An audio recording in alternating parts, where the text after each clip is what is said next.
It was one of those ordinary, quiet afternoons. The kind where you do not expect anything interesting to happen. I was lounging on the couch, mindlessly scrolling through my phone, thinking I might as well be a ghost in my own house.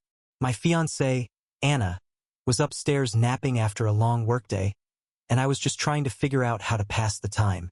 Then I heard the faintest sound of water running.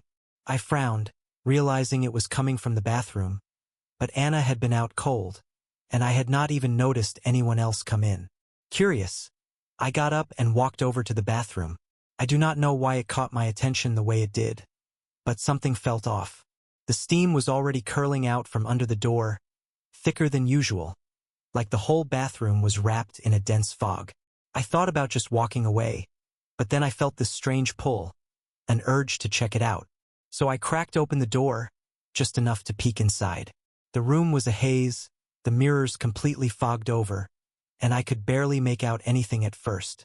But then, in the middle of all that steam, I saw her. There was Anna, standing in the shower, and somehow, I had this strange feeling that she knew I was watching. She tilted her head slightly, like she could feel my eyes on her, and there was this look in her eyes that sent a jolt through me. It was like she was daring me to keep watching. I just stood there, feeling like I was seeing her for the first time. And then, just as quickly as the moment had come, I pulled back, feeling like I had crossed some invisible line. I closed the door softly, my heart racing in my chest, my mind buzzing with thoughts I could not shake. It was just a shower, just my fiancé, so why did it feel like something else entirely? It felt electric, like some silent challenge had been issued, and I was not quite sure what I was supposed to do next. Back in the living room, I could not sit still. The room felt too small, too quiet, and my own thoughts were a mess. It was strange.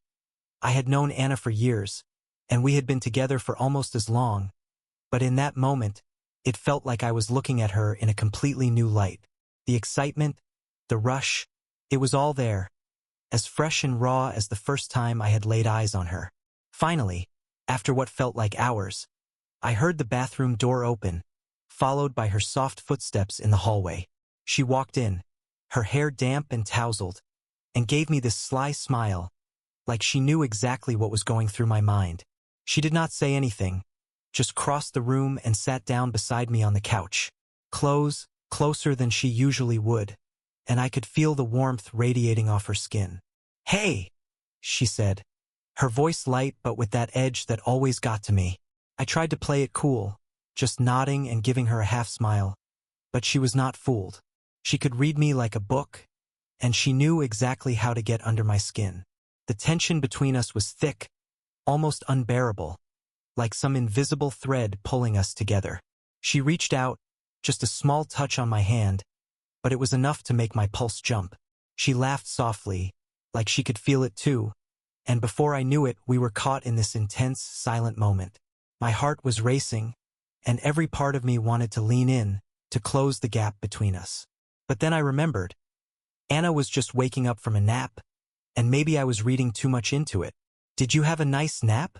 I managed to ask, trying to break the silence, but my voice sounded strained, even to me.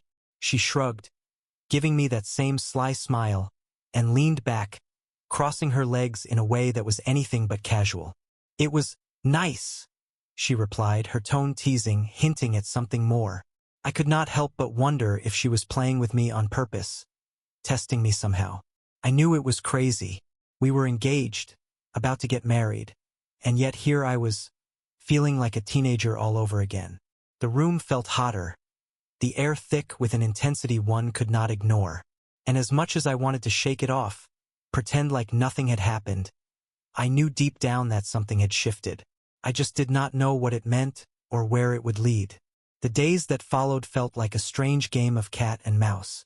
Every little interaction with Anna carried this extra charge, like we were dancing around something unspoken. We were engaged, practically living together, yet suddenly everything felt new, intense, almost forbidden in a way I could not explain. One evening, Anna asked me to come by her place after work.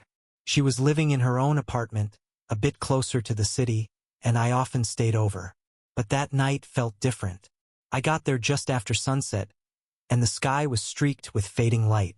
As I knocked on her door, I felt that same strange, nervous anticipation from a few days ago. She opened the door, smiling, her hair pulled back, wearing one of those loose, casual tops that only she could make look good. "Hey, stranger," she said, her tone playful. She had this way of making even the simplest greeting sound like a tease. I stepped inside, catching a whiff of her perfume mixed with the faint scent of vanilla from a candle she must have lit earlier. Her place was cozy, all dim lighting and soft music playing from somewhere in the background. She poured us both a glass of wine, and we settled on the couch, talking about nothing and everything. She was telling me a story about her day at work, and I was listening, but my mind kept drifting to that look she had given me in the shower. It was haunting, impossible to forget. She must have sensed my distraction because she stopped mid-sentence and looked at me, a small, curious smile playing on her lips. "You seem different tonight," she said, raising an eyebrow. I shrugged, trying to play it off. "Just tired, I guess." She laughed softly, leaning closer. "Tired, huh? You sure about that?" Her face was inches from mine, and I could feel the warmth of her breath on my cheek. My heart was hammering, and I could see the spark of challenge in her eyes, daring me to close the distance. And suddenly, all the tension from the past few days hit me like a tidal wave. I could not hold back anymore. I leaned in, and our lips met in a kiss that was anything but ordinary. There was a hunger, an intensity one hadn't felt in a long time. It was like we were rediscovering each other, breaking down every barrier that had built up over time. Her fingers tangled in my hair, pulling me closer, and everything else faded away. The room, the past, everything. It was just us, caught in a moment that felt timeless. When we finally broke apart, she was breathless, her cheeks flushed. She looked at me with this mix of surprise and excitement, like she had just seen a side of me she had never expected. For a second, we just stared at each other, neither of us quite sure what to say. The silence hung between us, heavy and loaded with meaning. She laughed, the sound breaking the tension. "Well, that was unexpected." I grinned, feeling a bit dazed myself. "Guess I'm full of surprises." She bit her lip, that playful spark returning to her eyes. "Is that so?" Just like that, it was like we had slipped into some private game, one where we were both figuring out the rules as we went along. We spent the rest of the night like that, caught between moments of laughter and intense, wordless exchanges that left my heart racing. It was like we had both woken up to something we hadn't even realized was missing. But as the hours slipped by and the city outside grew quiet, reality started creeping back in. She fell asleep beside me, her head resting on my shoulder, and I found myself staring at the ceiling, my mind racing. What was happening between us? We were engaged, planning a life together, but it was as if we had just opened a door that could not be closed. In the days that followed, things only got stranger. Anna was still her usual self, laughing and teasing, but there was a new edge to everything, a spark in her eyes that was impossible to ignore. I found myself looking forward to seeing her in a way I hadn't in a long time, like every moment held the possibility of something new. Then, one night, she called me unexpectedly. I was already in bed, half asleep, but her voice was urgent. "Can you come over?" she asked, her voice barely a whisper. I need to see you." I didn't even think twice. I was up, pulling on my clothes, and out the door in minutes. As I drove through the empty streets, my mind was racing with questions, anticipation building with every mile. I had no idea what was waiting for me, but I knew that whatever it was something I couldn't ignore. When I reached her apartment, she was waiting for me by the door, looking at me with that same intense gaze. I barely had a chance to ask her what was going on before she pulled me inside, shutting the door behind us.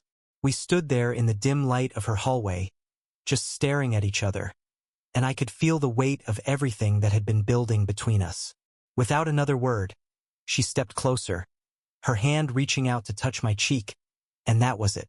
Everything we had held back, all the tension, all the unsaid words, came rushing to the surface, and I knew there was no turning back. That night changed everything. It was like we'd crossed some invisible line that we couldn't step back over. As I held Anna in my arms, every part of me felt this thrill, a rush I hadn't experienced in years. And for the first time, I felt like I truly understood her, as if we'd stripped away all the everyday roles we played and seen each other in a new, raw way. The next morning, though, reality came creeping back in. I woke up to the sound of her in the kitchen, and for a split second, I felt this strange pang of guilt. She was humming softly to herself, making coffee like she always did, but something felt different. As she poured me a cup, she looked at me with this soft smile, and I knew she felt it too. "So, about last night," she said, her voice light, but I could tell she was fishing for something, some sort of reassurance that everything was still okay. I reached across the table, taking her hand in mine. "Yeah, last night," I replied, squeezing her hand, trying to put everything I couldn't say into that one gesture. She laughed, looking down at her coffee, a slight blush coloring her cheeks. "I guess we're just moving things along, rediscovering each other." I nodded, feeling my own cheeks flush. It was strange, awkward even, but there was also a sense of relief. For once, we were on the same page, and I couldn't help but feel grateful for it. We spent that morning talking, really talking about everything. Our relationship, our plans, even our fears. It felt like we were tearing down walls that had been quietly building up over the years. But just as quickly as this newfound closeness had started, life came crashing back. Work got busy, family obligations pulled us in different directions, and our magical little bubble began to fade. The texts became shorter, the calls more infrequent, and I could feel that old familiar distance creeping back in. Then came the night that shook everything. I was out grabbing groceries after work, minding my own business, when I saw Anna in the parking lot. She hadn't mentioned going out that night, so it caught me off guard. But what really threw me was the man she was talking to. He was tall, well-dressed, and standing a little too close for comfort. They were laughing, and she had her hand on his arm in that familiar, friendly way that usually meant she was interested. I tried to play it cool, but the jealousy hit me like a punch to the gut. I was just standing there, watching them, feeling this bitter twist in my stomach. She hadn't seen me yet, and I could feel this impulse to just walk away, to pretend I hadn't seen anything. But I couldn't. Instead, I forced myself to walk over, trying to keep my expression neutral, though I'm sure my face betrayed me. She looked up, surprised, and for a second, I saw a flash of guilt cross her face before she smiled. "Hey, what are you doing here?" she asked, sounding almost too casual. "Just picking up a few things?" I replied, my voice a little colder than I intended.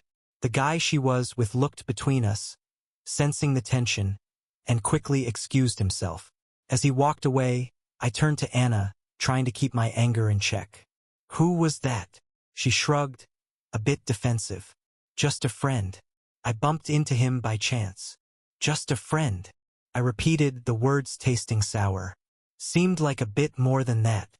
She sighed, crossing her arms. "Do you really want to do this here?" I knew it was irrational, that there was probably nothing to it, but the whole thing had stirred up something ugly inside me. "I just don't get why you didn't mention it." "Because it's nothing," she replied, exasperated. "It was a chance meeting, that's all." The argument simmered there, both of us glaring at each other, too proud to back down. Eventually, she shook her head and turned away. "Look, I don't know what's gotten into you lately, but this isn't you." I stood there, feeling the weight of her words. She was right, this wasn't me. I was not the jealous type, never had been. But something about that night in the shower, the tension between us, had set off a chain reaction I couldn't stop. We parted ways, both of us too stubborn to apologize. I went home, but sleep didn't come easy. My mind kept replaying every little detail, every look, every word, until I was so tangled up in my own thoughts I couldn't see straight. The next morning, we didn't talk. Days passed, and the silence between us grew, like this invisible wall that neither of us wanted to tear down. I knew I should reach out, that I should try to fix things, but part of me was still stinging from that encounter. I hated that I had let something so trivial get between us, but pride is a strange thing, and it kept me rooted in place. Then one day, out of the blue, she called me. Her voice was soft, almost hesitant, and I could tell she'd been thinking about things just as much as I had. "Can we meet?" she asked, and I could hear the vulnerability in her tone. I agreed, my heart pounding, already knowing that this conversation could go either way. When I saw her waiting for me in that little cafe downtown, looking as uncertain as I felt, something inside me softened. We'd been through too much to let a misunderstanding tear us apart. Sitting across from her, I realized that no matter how difficult things had gotten, I wanted to fight for this. I wanted to fight for us. We sat in that cafe, both of us quiet, the weight of our unresolved tension hanging in the air. Anna looked down at her hands, fidgeting with her coffee cup, and I could see the exhaustion in her eyes. She finally looked up at me, her gaze steady but filled with something I couldn't quite place. Regret? Hope? I wasn't sure. "I hate this distance between us," she said, her voice barely above a whisper. "I feel like we are losing each other, and I don't know how to stop it."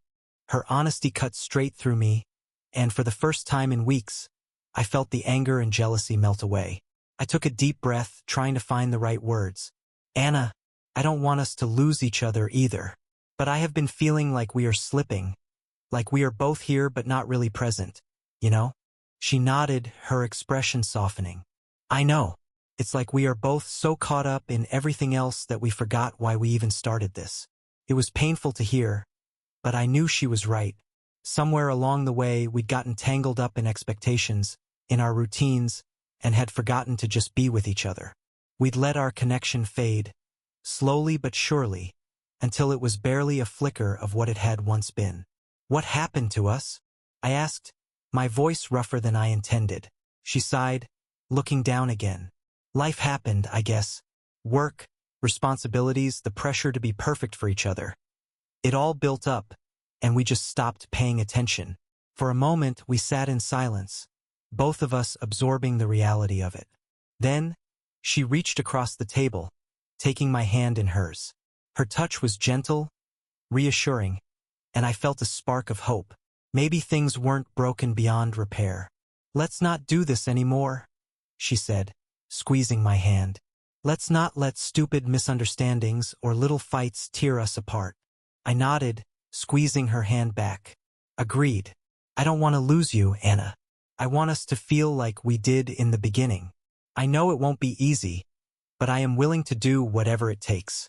We spent the rest of the morning talking, really talking, in a way we hadn't done in a long time. We opened up about things we'd both been holding back.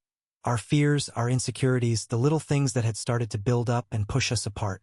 It felt raw, and at times painful, but also cathartic. I could feel the distance between us shrinking with each word, and for the first time in a long time, I felt like we were on the same team again. Over the next few weeks, things started to change. We both made an effort to really be there for each other, to put down our phones, shut off the outside world, and just focus on us. We planned spontaneous dates, explored new places together, and even took a weekend trip to a cabin by the lake, just the two of us. It felt like a reset, a chance to rediscover each other, and every moment brought us closer. But as life would have it, things didn't stay simple for long. One Friday evening, we were out at a bar with some friends. The night was going well. We were laughing, having a few drinks, and for once, everything felt perfect. Then, in the middle of the night, someone I hadn't seen in years walked in. Emma, my ex from college. She spotted me almost immediately, her eyes lighting up with recognition, and within seconds, she was making her way over. "Wow, Liam, it's been ages," she exclaimed, giving me a quick, friendly hug. Anna stiffened slightly beside me, and I could feel the tension radiating off her. I introduced them, trying to keep things casual, but I could tell Anna was less than thrilled about this surprise reunion. Emma and I caught up for a few minutes, talking about old college friends and what we had been up to since then. But Anna's silence was deafening, and I could feel her watching every move. I tried to wrap things up, but Emma was oblivious to the tension.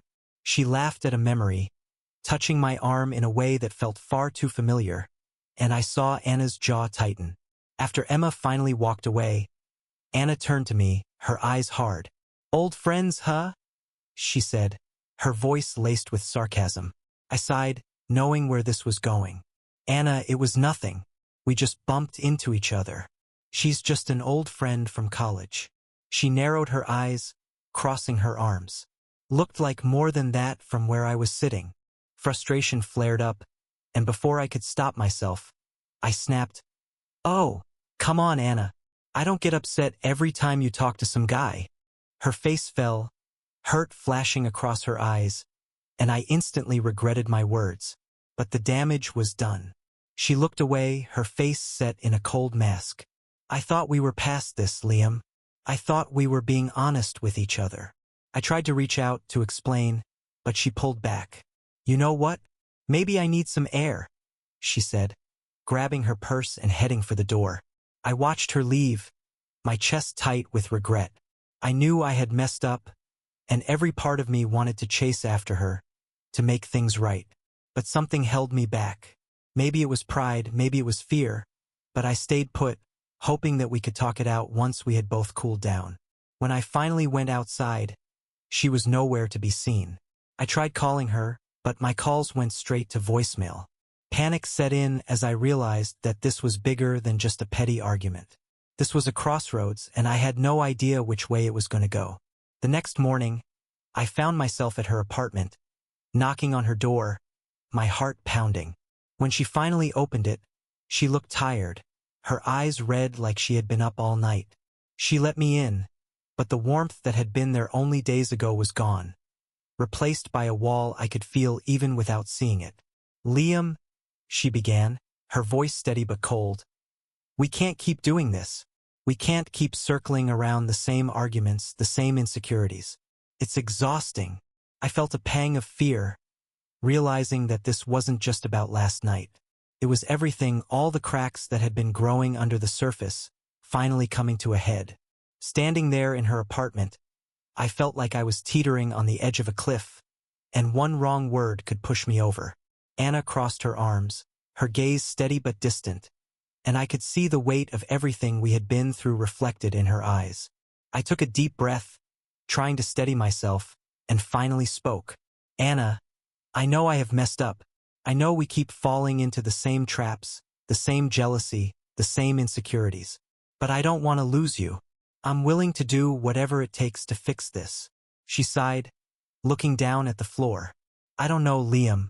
I'm tired of the back and forth. It feels like we keep having these intense moments, then things fall apart again.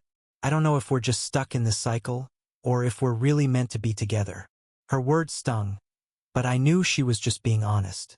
The truth was, we had been caught in this push and pull for months, ever since things had gotten serious. It was like every time we tried to move forward, something would set us back. I wanted to tell her that we could break the cycle, that we could make it work, but even I wasn't sure if that was true. "Anna, I can't pretend I have all the answers," I said, struggling to keep my voice steady. "But I know I want to be with you. I want us to work through this, to figure it out together." She looked at me for a long moment, her expression softening slightly. "But what happens the next time something comes up? What happens when life gets hard, or when we run into an ex, or anything? How do I know we won't end up right back here?" I didn't have a perfect answer. All I could offer was the truth. "I don't know, Anna, but I'm willing to work on it, to try to change if you are." For a moment, there was silence, thick and heavy. Then she took a deep breath, her eyes meeting mine with a mix of hope and hesitation. "Okay, Liam, but this has to be different. We have to be different. No more games, no more jealousy, no more letting things build up." I nodded, feeling a sense of relief wash over me. "Agreed. No more hiding, no more avoiding problems." We spent the rest of the morning talking through everything. The things we had been too afraid to say before, the little resentments and fears we had buried over time. It was painful, raw, but also freeing. I felt like we were finally on the same page, like we were finally ready to let go of the past and focus on building something real. For a while, things were good, better than they had been in years. We were communicating openly, checking in with each other, and really making an effort to put our relationship first. I felt hopeful, like we had finally broken the cycle and were moving forward. Then came the engagement party. Our families had been eager to celebrate, and we agreed it was time. We invited friends, family, and colleagues, and the evening was turning out to be perfect.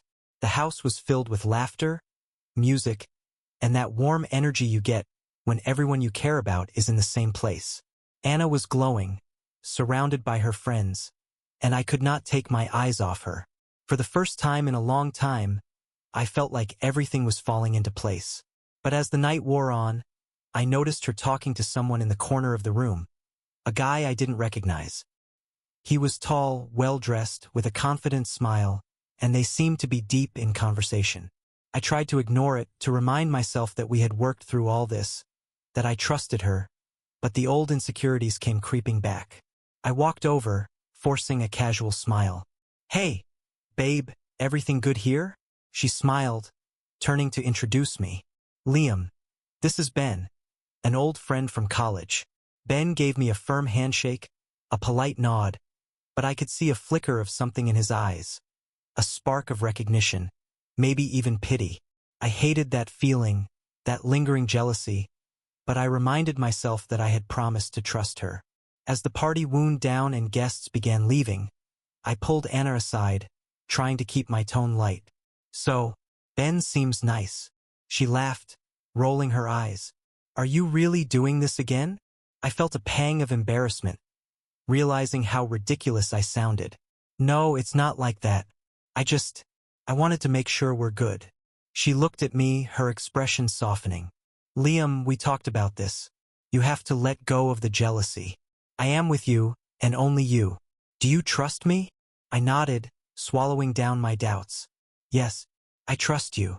But as she walked away to say goodbye to the last of our guests, I couldn't shake this nagging feeling. I knew it was irrational, but the fear was there, lurking in the background, threatening to pull me back into that cycle of suspicion. In the days that followed, I tried to push those thoughts away, to focus on everything good between us. But one evening, when Anna left her phone on the kitchen counter, a message popped up on the screen. I tried to ignore it, but my eyes drifted to it automatically. It was from Ben. "Had a great time catching up. Let's grab coffee sometime." I felt a jolt of anger, and before I could stop myself, I picked up the phone, scrolling through the conversation. They had been chatting since the party, little messages back and forth. Nothing outright flirtatious, but friendly. Too friendly, maybe. When Anna walked into the room and saw me with her phone, her face fell. "Liam, what are you doing?" I put the phone down, feeling a mix of anger and guilt. "I saw the message from Ben. Why didn't you tell me you were still talking to him?" She looked at me, exasperated. "Because it's nothing, Liam. He's just a friend. I told you, I'm with you." The argument exploded from there, both of us shouting, bringing up every insecurity and hurt feeling we had buried. It was like all the progress we had made vanished in an instant, replaced by the same bitter cycle we had sworn to leave behind. Finally, she shook her head, tears in her eyes. "I can't do this anymore, Liam.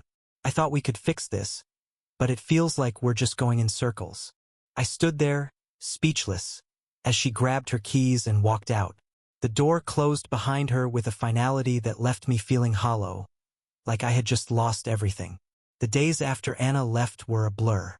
My apartment felt cold and empty, and I found myself going over every word of that last argument, wondering where it had all gone wrong. I replayed our conversations in my head, wishing I had just let it go, that I had trusted her the way she deserved to be trusted. I wanted to reach out, to apologize, to make it right, but I knew she needed space.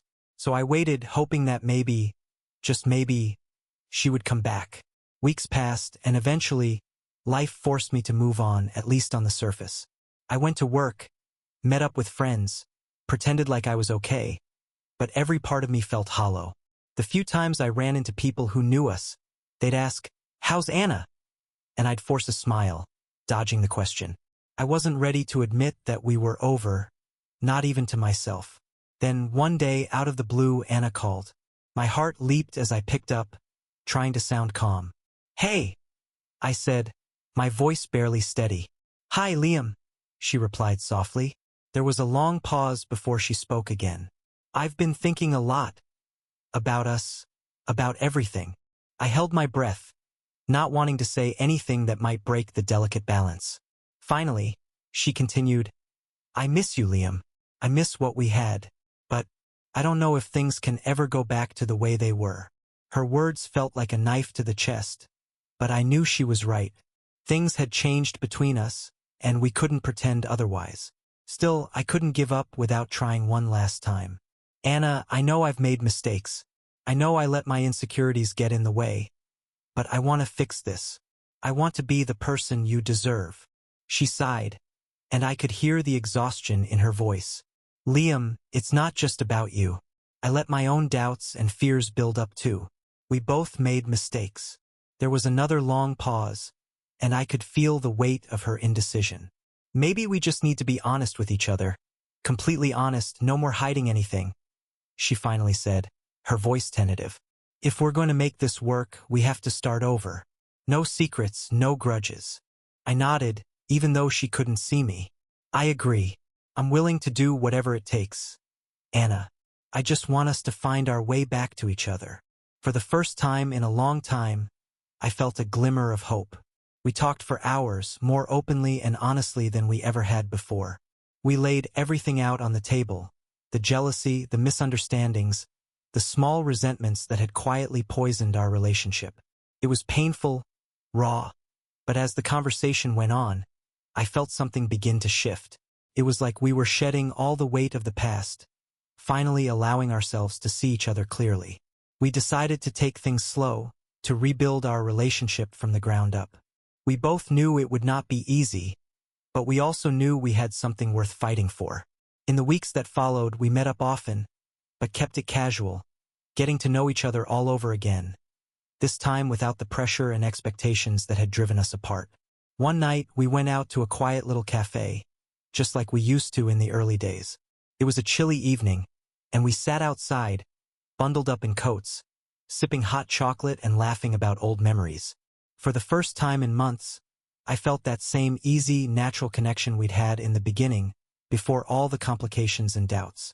As the evening wore on, I took a deep breath, feeling a surge of confidence. Anna, I began, my voice steady. I want you to know that I am in this, for real. I know we've both made mistakes, and we may make more, but I don't want to keep looking over my shoulder, waiting for something to go wrong. She looked at me, her eyes warm but cautious. Neither do I, Liam. I want us to be together, but this time we have to trust each other. Completely. I nodded, reaching for her hand across the table. No more games, no more tests. Just us, taking things one day at a time. She smiled, a real, genuine smile, and in that moment, I felt a sense of peace I hadn't felt in ages. We weren't perfect, and we probably never would be, but for the first time, I felt like we had a real chance. Over the next few months, things continued to improve. We still had our disagreements, but we handled them differently. Honestly, openly, without letting the resentment build up. We made time for each other, found ways to reconnect, and slowly, the trust that had been so fragile began to grow stronger. One weekend, we took a trip to that same cabin by the lake where we'd first tried to fix things. We spent the days hiking, cooking together, and just talking, sharing the little moments we had once taken for granted. Sitting by the fire that night, I looked at her and knew, without a doubt, that she was the one I wanted to spend my life with. As we sat there, her hand in mine, I took a deep breath, feeling a mix of nerves and excitement. Anna, will you marry me? She looked at me, surprised, and for a moment, I was terrified she would say no. But then she smiled, her eyes filled with warmth and love, and nodded. Yes, Liam, I will. I slipped the ring on her finger, and we held each other, both of us finally ready to let go of the past and embrace the future together. It wasn't a perfect ending. We knew there would be challenges ahead, but this time, we were prepared to face them as a team. We had built something real, something strong, and no matter what life threw at us, I knew we could handle it. As we sat there, wrapped in each other's arms, I felt a sense of peace and happiness that I hadn't thought was possible. I knew we were far from perfect, but for the first time I was okay with that. Because in the end, it wasn't about being perfect. It was about being there for each other, flaws and all. And that, I realized, was enough.